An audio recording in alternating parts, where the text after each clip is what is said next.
পাকিস্তানে টাইগারদের mission comeback.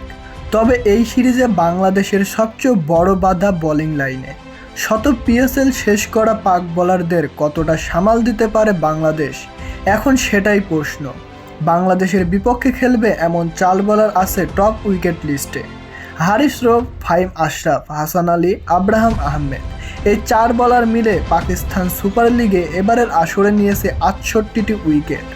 পাক বোলাররা যে ফর্মে রয়েছে তা পরিসংখ্যান করে দেখিয়ে দিচ্ছে এই সমীকরণ। ঘরের মাঠে বাংলাদেশের সামনে চ্যালেঞ্জ দিতে এই 4 জন বোলারই যথেষ্ট।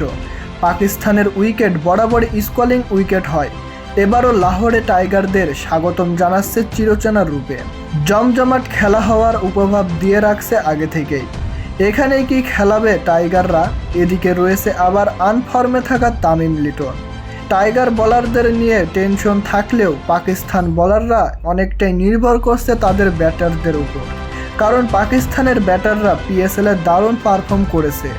শাহজাদ ফারহান, ফকর জামান, হাসান নওয়াজ, খুশদিল শাহ, এরা 4 জন মিলে সর্বমোট রান করেছে 1540, যেটা সত্যিই অসাধারণ। বাংলাদেশের জন্য একটি বড় চ্যালেঞ্জ থাকছে, সেটা বলাই যায়। বোলিংয়ে বাংলাদেশ দল পড়তে পারে কঠিন চ্যালেঞ্জে, কারণ বাংলাদেশের নির্ভরযোগ্য সেরা বোলার ছিটকে গেছে ইনজুরির জন্য। এজন্যই চ্যালেঞ্জটা বেড়ে গেছে আরও কয়েক গুণ। ফিজ ছাড়া বাংলাদেশ দলের এই অবস্থা হয় তার প্রমাণ পাওয়া গেছে কয়েকদিন আগেও।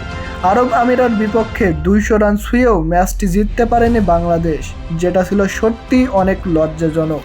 আর এখানেই নির্ভর করতে পারছে না ভক্ত সমর্থকরা। প্রিয় দর্শক, ফিজকে ছাড়া বাংলাদেশ কি পারবে পাকিস্তানের বিপক্ষে সিরিজ জয় করতে? তা জানিয়ে দিন আমাদের কমেন্ট বক্সে।